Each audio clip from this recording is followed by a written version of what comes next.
नमस्कार दोस्तों, my CBSE class में आपका स्वागत है। अध्याय 1 हमारे आसपास के पदार्थ, भाग 5। भाग हम 1, 2, 3, 4 पहले ही कर चुके हैं। आज भाग 5 की बारी है, कक्षा 9। ठीक है,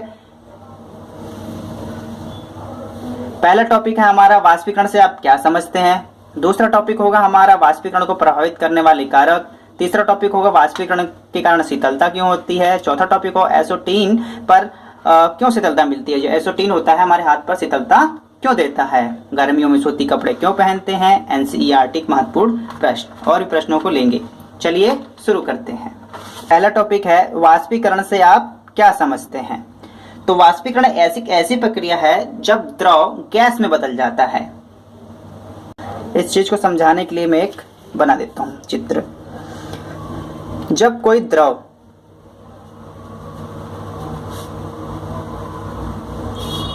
भाप में बदल जाता है या गैस में बदल जाता है तो ऐसी प्रक्रिया को वाष्पीकरण कहते हैं। ठीक, इसे लिखेंगे कैसे, नोट्स में से देखेंगे इसे। वाष्पीकरण से आप क्या समझते हैं। किसी द्रव के सतह के कणों का गैसों में बदलने की प्रक्रिया को वाष्पीकरण कहते हैं। वाष्पन होता है एवोपरेशन, एक ऐसी अभिक्रिया है जो एक निश्चित ताप से पहले भी हो सकती है। ठीक है, वाष्पीकरण के लिए सतह का गैसों में बदलना तो होता ही है, तो ये किसी भी ताप पर हो सकती है। जरूरी नहीं कि जो पानी होता है 100 डिग्री सेल्सियस पे उबलता है, 100 डिग्री सेल्सियस पे पानी उबलता है, परंतु जो वाष्पीकरण ये किसी भी ताप पर हो सकता है, किसी भी ताप पर हो सकता है। ठीक, अगला टॉपिक था हमारा वाष्पीकरण को प्रभावित करने वाले कारक। तो वाष्पीकरण जो होता है ये इसको प्रभावित कौन कौन करता है। ठीक है, तो इसको प्रभावित करने वाले कई सारे कारक हैं, नोट्स में देखेंगे एक बार। वाष्पीकरण को प्रभावित करने वाले कारक बताएं। पहला है सतह क्षेत्र बढ़ने पर। ठीक है, तापमान में वृद्धि, आर्द्रता में कमी, वायु गति पर निर्भर। तो पहले पढ़ेंगे सतह क्षेत्र बढ़ने पर। तो इसका अर्थ है सतह क्षेत्र क्या होता है। ठीक है, एक आप गिलास लेते हैं, ठीक है, इसमें भी जल है,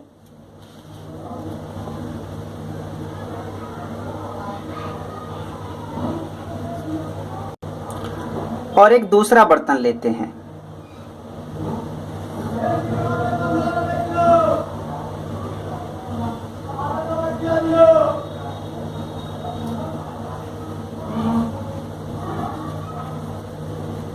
ठीक है, जिसमें जल पूरी तरह से भरा हुआ है। तो वाष्पीकरण जो है सबसे ज्यादा जो होगा वो इसमें होगा और इसमें कम होगा, क्योंकि जो इसके साथ सतह है, ठीक है, जो इसका क्षेत्रफल है वो कम है, इसका क्षेत्रफल ज्यादा है। तो और आपको पहले ही आप इसमें पढ़ चुके हैं कि जो इस सतह पर होता है, ठीक है, किसी द्रव के सतह के कण, अब सतह के कण देखोगे तो यहाँ पे सतह के कण कम है जबकि यहाँ पे सतह के कण ज्यादा है। तो वाष्पीकरण सतह क्षेत्र बढ़ने पर बढ़ जाता है। ठीक है, दूसरा है हमारा तापमान में वृद्धि। दूसरा पॉइंट है तापमान में वृद्धि। तापमान में वृद्धि को समझने के लिए देखते हैं क्या करते हैं हम। पेज पलट लेते हैं एक बार। दो बर्तन बनाते हैं एक जैसे,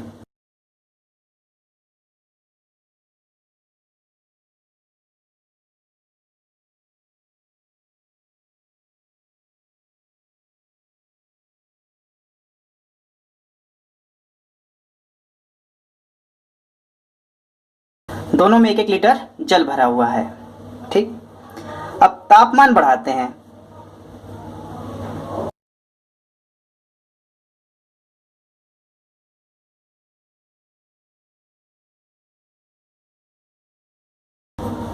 जैसे ही हम तापमान बढ़ाएंगे जो वाष्पीकरण है इसमें अधिक होगा। वाष्पीकरण इसमें अधिक क्या है कि तापमान पर भी वृद्धि होती, तापमान में वृद्धि करते हैं तो वाष्पीकरण में भी वृद्धि होगा। जो इसमें वाष्पीकरण है सबसे ज्यादा होगा। उम्मीद है आपको समझ में आ रहा होगा। ठीक है, अगला था आर्द्रता में कमी। आर्द्रता का मतलब क्या हो, आप नमी से समझ सकते हैं इसे। किसे, नमी से। जैसे कि गर्मियों में, आपने गर्मियों में देखा होगा तो जो वायु में होती है नमी बहुत ही कम होती है, लेकिन ठंडियों में जो नमी होती है वायु में वो अधिक होती है। ठीक है, मैंने नोट्स में भी लिख रखा है तो उसे आप वहां से भी लिख सकते हैं। अगला है वायु पे गति, वायु की गति पर निर्भर। अब देखिए वायु गति की निर्भर कैसे है। ठीक, कोई कपड़ा आप सुखाते हैं,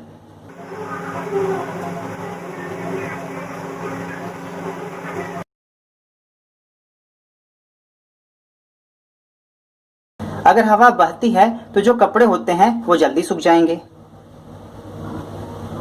जल्दी सूख जाएंगे। जब हवा नहीं बहती, ठीक है, या कम रहती है तो वो जल्दी नहीं सूखते। तो हवा अगर बढ़ता है तो वाष्पीकरण भी बढ़ जाता है, हवा अगर कम होती है तो वाष्पीकरण भी कम हो जाता है। ठीक है, इन सारी चीजों को नोट्स में देखें कैसे हमने लिख रखा है। ठीक है, 1 2 3 4 चारों को हम नोट्स में देखेंगे। सतह क्षेत्र के बढ़ने के कारण, सतही क्षेत्र बढ़ने पर वाष्पीकरण की दर भी बढ़ जाती है। जैसे कपड़े सुखाने के लिए फैलाना, हम कपड़े को अगर इकट्ठा रखते हैं तो वो नहीं सूखते, अगर उसी कपड़े को हम फैला दें तो कपड़े जल्दी सूख जाते हैं। तापमान पर अधिक कणों को पर्याप्त गतिज ऊर्जा मिलती है जिससे वे वाष्पीकृत हो जाते हैं। जैसे मैंने आपको बताया था सेम बर्तन है लेकिन उसमें आपको अगर एक में तापमान अगर बढ़ा देते, एक में तापमान नहीं बढ़ाते तो इसमें जल्दी ज़्यादा वाष्पीकरण होगा। आर्द्रता में कमी होने के कारण भी दर बढ़ जाती है। वायु में विद्यमान जल वाष्प की मात्रा को आर्द्रता कहते हैं। ठीक है, आर्द्रता शब्द को आप नमी शब्द से जोड़कर भी समझ सकते हैं। आर्द्रता कम होने पर मतलब वायु में नमी की मात्रा कम है। अगला है वायु की गति में वृद्धि होने के कारण वाष्पीकरण की दर बढ़ जाती है। जैसे कि आपको समझाया था, कपड़े को सुखाते हैं, कपड़े सुखाना कईयों में आ जाता है। अगर हवा चल रही है तो कपड़े जल्दी सूख जाते हैं, हवा नहीं चलती तो कपड़े देर से सूखते हैं। ठीक, अब अगला टॉपिक हमारा अगला टॉपिक है वाष्पीकरण के कारण शीतलता क्यों होती है। देखिए जब भी हमें पसीना होता है, ठीक है, अगर हम पंखे के नीचे बैठते हैं तो उस टाइम पे हमें काफी ठंडक महसूस होती है। तो ऐसा क्यों होता है, वाष्पीकरण के कारण शीतलता क्यों होती है, इसको समझने के लिए पेज पलट के समझाता हूं मैं आपको।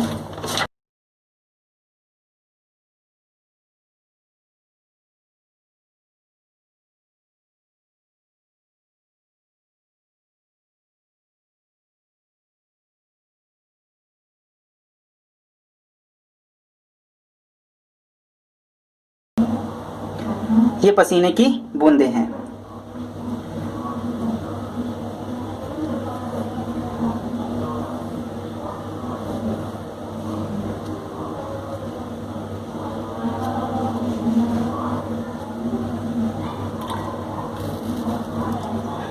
अब ये समझिए, ये हमारा बॉडी का पार्ट है, ये वाला, ठीक है, जो सफेद, ये बॉडी के हमारे पार्ट हैं और ये आपके पसीने की बूंदें। जो हमारा बॉडी का पार्ट है ये हीट रहता है, गर्म रहता है, ठीक है, और ये इससे ऊष्मा लेता है। जो पानी की बूंदें होती हैं वो उससे ऊष्मा लेता है और ये भाप में बदल जाता है। ठीक है, अगर जो हमारी बॉडी पहले से हीट होती है, जो हमारा पसीना निकलता है वो आसपास के वातावरण से गर्मी को ले लेता है, ऊष्मा ले लेता है, जिस वजह से वो भाप में बदल जाता है और यहाँ से उड़ जाता है और यहाँ की जो गर्मी होती है, जो ऊष्मा होती है वो यहाँ से हट जाती है। चलो, अगर ये नहीं समझ में आता तो एक और तरीके समझाते हैं।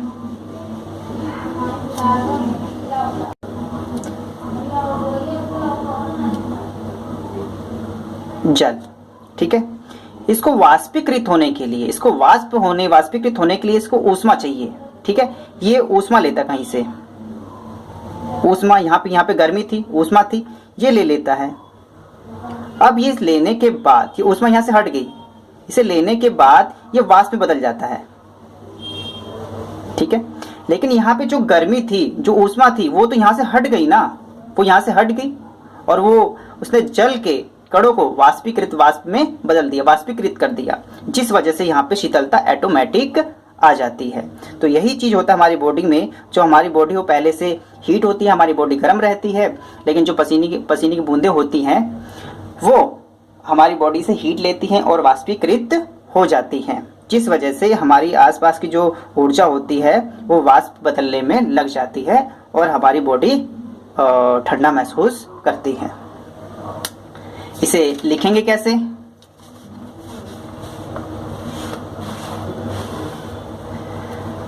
वाष्पीकरण के कारण शीतलता क्यों प्रदान करता है? वाष्पीकरण प्रक्रिया के दौरान लुप्त हुई ऊर्जा को पुनः प्राप्त करने के लिए द्रव के कण अपने आसपास के वातावरण से ऊर्जा अवशोषित कर लेते हैं। ठीक है, ऊर्जा अवशोषित कर लेते हैं। इस अवशोषण के कारण वातावरण को शीतलता हो जाती है। ठीक है, जैसे मैंने बताया वो ऊष्मा कहाँ चली जाती है, वो वाष्प में चेंज हो जाती है और वहां से ऊष्मा हटने के कारण वहां पे शीतलता अपने आप आ जाती है। ठीक, अब अगला टॉपिक था गर्मियों में हम सूती कपड़े क्यों पहनते हैं?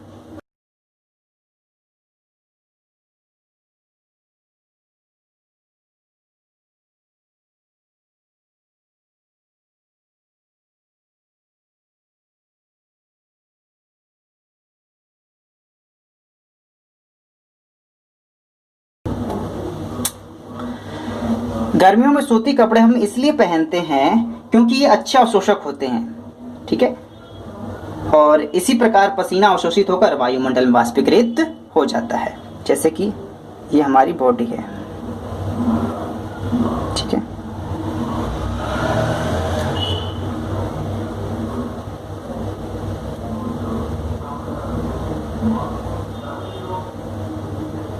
और हमने सूती कपड़ा पहन रखा है। इस पे जो पसीने होते हैं वो आसानी से ऊपर आ जाते हैं। ठीक है, अवशोषित हो जाते हैं और ये वातावरण में अपने आप फैल जाते हैं गर्मी के कारण। इसी वजह से आपको सजेस्ट किया जाता है गर्मियों में सूती के कपड़े पहनने चाहिए। जो नायलॉन के कपड़े होते हैं, जो मोस्टली स्पोर्ट्स में आते हैं, उसके जो पसीने होते हैं वो अंदर ही रह जाते हैं क्योंकि नायलॉन के होते हैं और नायलॉन का जो कपड़ा होता है वो अच्छा अवशोषक नहीं माना जाता। इसलिए गर्मियों में हमें सूती कपड़े पहनने चाहिए जिससे ये पसीनों को अवशोषित कर लेता है और शरीर से बाहर निकालता है और कपड़ों के सतह पे आने के पास या स्वतः ही वाष्पीकृत हो जाता है, जिससे हमारी बॉडी का टेम्परेचर सामान्य या ठंडा बना रहता है। उम्मीद है आपको समझ में आ रहा होगा। इसी प्रकार की वीडियो से बने रहने के लिए चैनल से जुड़े रहें। तब तक के लिए धन्यवाद।